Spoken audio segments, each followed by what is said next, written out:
क्या आप जानते हैं, भारत में एक समय ऐसा भी आया था जब लोगों की आवाज दबा दी गई थी, अखबारों पर सेंसर लगा दिया गया था और हजारों लोगों को बिना कारण जेल में डाल दिया गया था। ये कहानी है 1975 की, जब इंदिरा गांधी ने पूरे देश में इमरजेंसी लागू कर दी थी। लेकिन सवाल ये है, क्या ये फैसला देश के लिए जरूरी था या फिर ये सत्ता बचाने की चाल?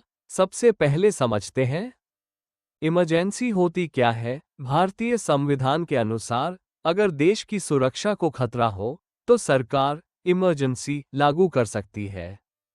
इस दौरान सरकार को एक्स्ट्रा पावर्स मिल जाती हैं और कई नागरिक अधिकार फंडामेंटल राइट्स सस्पेंड कर दिए जाते हैं। लेकिन 1975 में जो हुआ वो सिर्फ एक सुरक्षा कदम नहीं था, बल्कि कुछ और ही कहानी थी। 1970 के दशक में भारत आर्थिक और राजनीतिक संकट से गुजर रहा था। महंगाई बढ़ रही थी, बेरोजगारी बढ़ रही थी, जनता में गुस्सा था। इसी बीच इलाहाबाद हाई कोर्ट ने 12 जून 1975 को इंदिरा गांधी के चुनाव को अवैध घोषित कर दिया। इलाहाबाद उच्च न्यायालय का फैसला 12 जून 1975।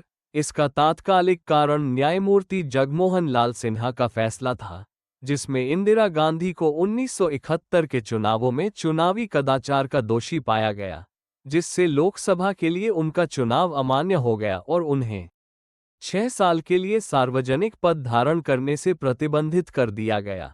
पूर्व नियोजित योजना। पत्रकार कूमी कपूर के शोध से पता चलता है कि सिद्धार्थ शंकर रे द्वारा पहले ही एक स्क्रिप्ट या रणनीति तैयार की गई थी, जिसे 8 जनवरी 1975 को इंदिरा गांधी को प्रस्तुत किया गया था, जिसमें गिरफ्तारी सूचियों की तैयारी सहित उठाए जाने वाले कदमों की रूपरेखा दी गई थी। जयप्रकाश नारायण जेपी के नेतृत्व वाले विपक्ष द्वारा इस्तीफे के लिए भारी दबाव का सामना करते हुए इंदिरा गांधी ने राष्ट्रपति को आपातकाल की सिफारिश की। इस पर हस्ताक्षर किए गए और देर रात इसकी घोषणा की गई, अक्सर पूरे मंत्रिमंडल की पूर्व सहमति के बिना। 21 महीनों की इस अवधि में लोकतांत्रिक अधिकारों के दमन और सत्ता के केंद्रीकरण के साथ सत्तावादी शासन की ओर बदलाव देखा गया।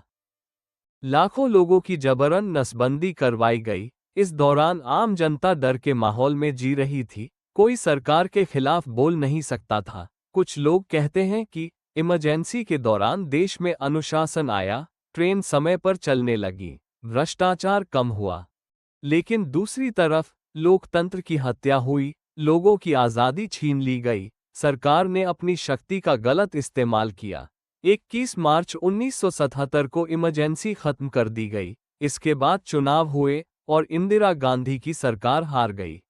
ये भारत के लोकतंत्र के लिए एक बड़ा सबक था। 1975 की इमरजेंसी हमें ये सिखाती है कि लोकतंत्र की ताकत जनता के हाथ में होती है। अगर आवाज उठाना बंद हो जाए तो आज़ादी भी खतरे में पड़ सकती है। आप क्या सोचते हैं? इमरजेंसी सही थी या गलत? कमेंट में ज़रूर बताइए। और ऐसे ही सच जानने के लिए चैनल को सब्सक्राइब करें।